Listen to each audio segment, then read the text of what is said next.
safe and is not deterring criminals from stealing packages.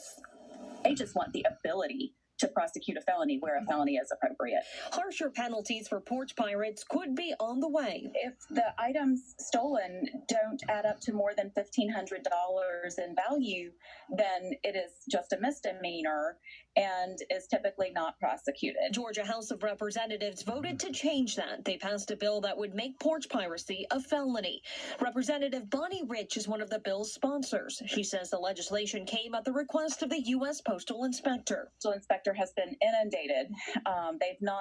They're not able to prosecute all of the crimes that are cropping up surrounding mail theft and porch piracy. If passed in the Senate, those found guilty of stealing packages off porches could face 1 to 5 years in prison. She says this bill is an example of the laws keeping up with the times and says these changes are necessary to keep people safe. It's going to make people feel much safer in their homes and feel much more secure using the e-commerce that has become so commonplace now. Rich points out not all of her colleagues were on board with the idea. All but 3 Democrats in the House voted against it. The Democrats who voted against it did not like the idea that we were creating a new felony. State Representative Josh McLaurin tweeted, "Georgia shouldn't be in the business of making new felonies to address annoyance or inconvenience. It's not in line with our state's effort at reform." If the Senate passes the porch piracy bill that just passed the House, Governor Brian Kemp should veto it. That conversation starts now. State Representative Rich says this bill is even more important now because more people are relying on delivery since the start of the pandemic. The bill is now off to the Senate for a vote. In Atlanta, Janice Yu, Fox 5 News. The Senate to pass the president's plan. If our federal leaders are committed, totally committed to this, and stopping the hurt and easing the economic and health burdens weighing on all of the American people, they need to get out from the halls of the Capitol and face the realities that we see as mayors each and every day. Lawmakers in Washington hope to have the measure signed into law before March 14th. That's when expanded unemployment benefits expire. And you can stay up to date on eligibility.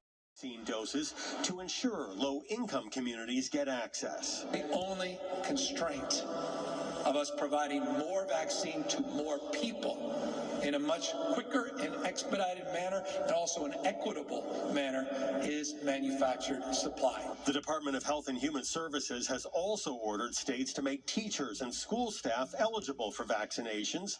Pennsylvania and Wisconsin are giving teachers priority to receive Johnson & Johnson's doses, while in Florida, CVS is going against state guidelines and vaccinating educators under 50 years old. You're in a confined classroom every day where there's not 6 foot distancing, and some teachers say not even 2 foot distancing. The push to vaccinate more people comes as several states face backlash for rolling back COVID-19 restrictions. Governors in Texas and Mississippi are lifting mask mandates, the decision drawing strong criticism from President Biden. I hope everybody's realized by now these masks make a difference. The last thing you need is the Neanderthal thinking that in the meantime everything's fine. Large chains such as Target and Kroger say they'll continue requiring masks in their stores, despite some states lifting their mandates. In Atlanta, Jonathan Seri, Fox News. How can you craft effective amendments on a bill that you haven't even seen or haven't been given time to read? Democrats say Republicans may try to push the vote as long as possible, even through the weekend.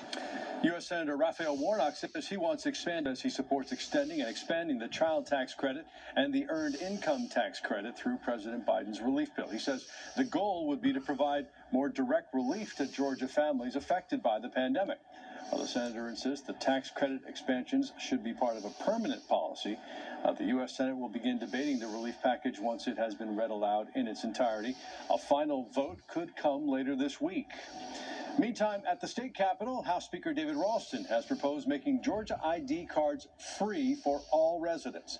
The state house approved an election reform bill that would require Georgians to have a state-issued ID number to request an absentee ballot. Current Georgia ID cards cost $32 and expire after 8 years. elementary school English learner. Normally, the Senate forgoes the reading, but Republicans say Democrats are trying to push the $1.9 trillion bill through without telling Americans what's in it. They say it's overpriced and favors blue states. We don't have that type of money to spend right now. We need to be focused on COVID-19 and a real, true relief package for the Americans that are hurting the most. Democrats accuse Republicans of playing politics, especially as the clock ticks closer to March 14th, when some emergency benefits run out unless Congress acts. Democrats, though, had their own work cut out for them to get this version of the bill to the Senate floor. Progressives in the party wanted a minimum wage hike. That was left on the chopping floor. Moderates wanted more targeted money everywhere. They didn't get that either. All 50 Democratic senators need to vote in favor of the bill for it to pass. This is the American people's wish list. Some senators at the last minute, I think, will realize this is the right way to go. Once the bill has been read, the Senate will have up to 20 hours to debate, then offer amendments, which Republicans say they will have plenty of.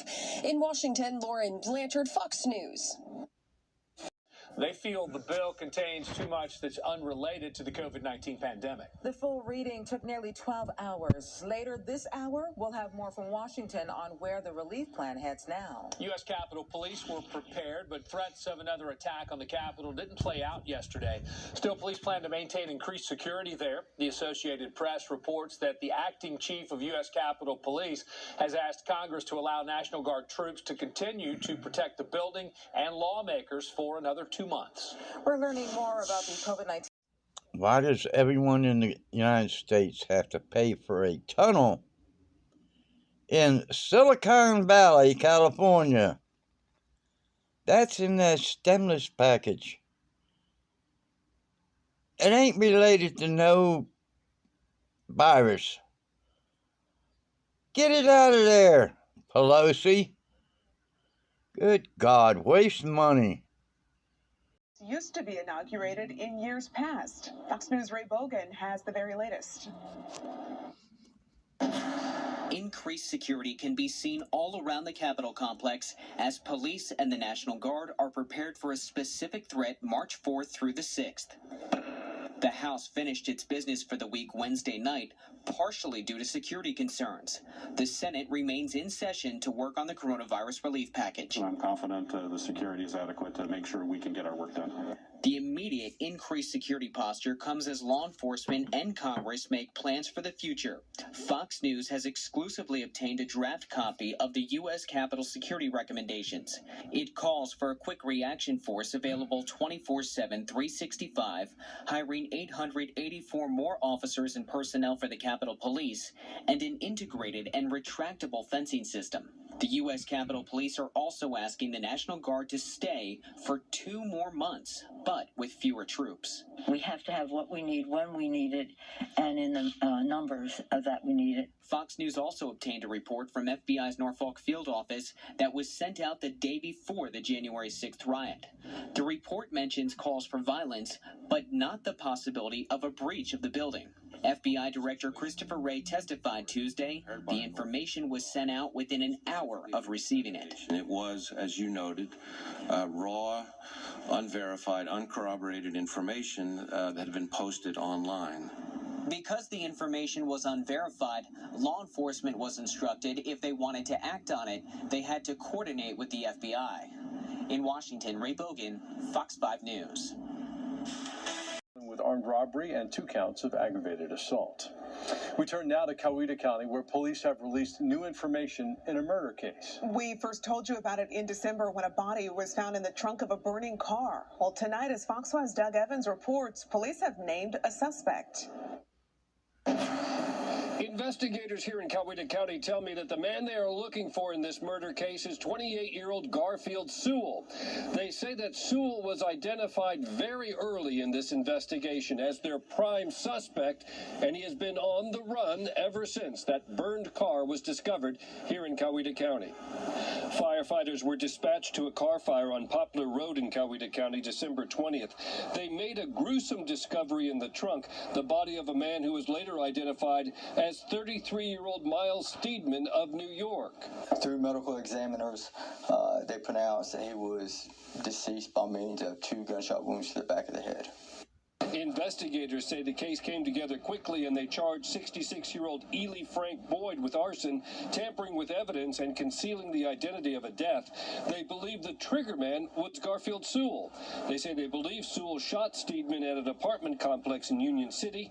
They think Boyd and Sewell then drove the victim's car with the body inside down to Coweta County and then set it on fire to conceal the evidence. If you have any information on the location of Garfield Sewell, call the Coweta County Sheriff's Office. In Coweta County. On 85 South in Midtown. Several shots at the building. Restaurant officials call the entire ordeal senseless. We don't know what provoked this, what happened. We're a black business in the city, and here we are. I mean, crime is widespread everywhere. It's not just Atlanta; it's everywhere. So we can't pinpoint why or what it was. It's senseless. No one was hurt. Investigators plan to talk to more witnesses to get a better description of the vehicle. A family is pleading for the return of their most valuable possession. Number of protests over the emotions of anger and fear and hope. And I know that there are so many Minneapolis residents as well as visitors that are very much looking forward to making their voices heard. Well, city leaders say there will be increased security to make sure protests stay peaceful. A former officer, Derek Chauvin, is charged with second-degree unintentional murder and second-degree manslaughter. Jury selection set to begin on Monday. Developing tonight, Pope Francis released a immigration activists say what's happening at the border is inhumane.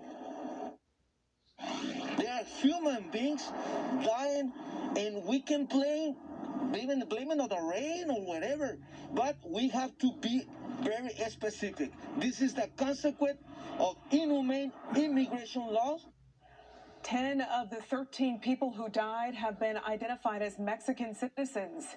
Activists blame a pandemic-related measure that allows Border Patrol to expel people without giving them the chance to seek asylum.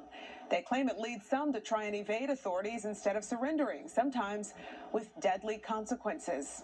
At the border in Arizona, a Border Patrol, the young child and his father entered the U.S. illegally on Monday.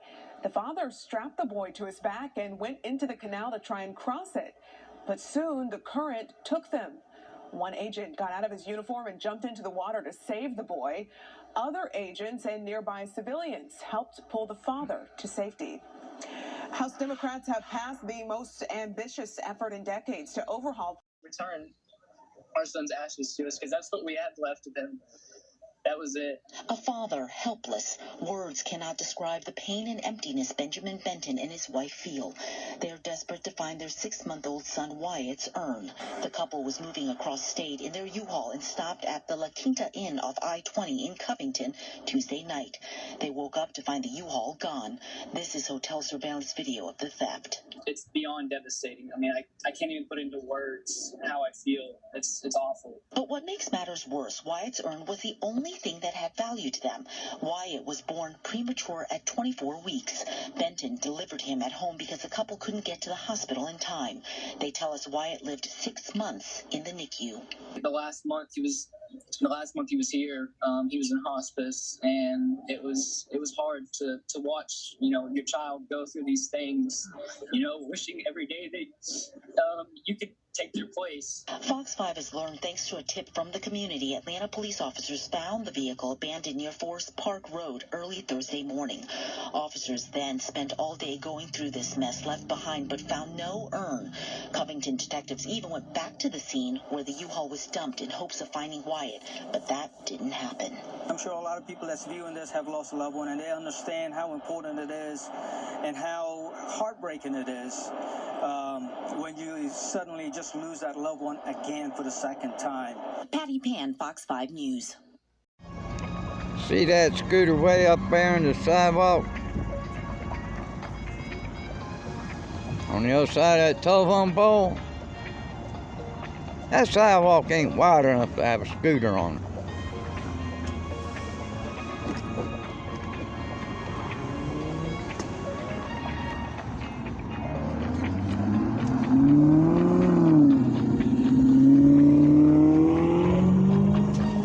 See it?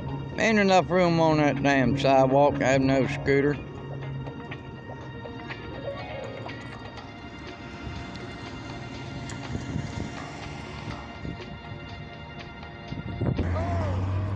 That is not 5 foot of space, Spin.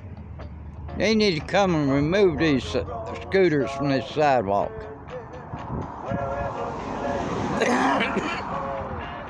The sidewalk isn't even 5 foot wide. Come and get your scooters, Spin. Well, this is interesting. Generator hasn't come on and turned on the lights. Yeah, they just came back on. Well, what the hell is going on? Every time that generator comes on, the power goes out in the building.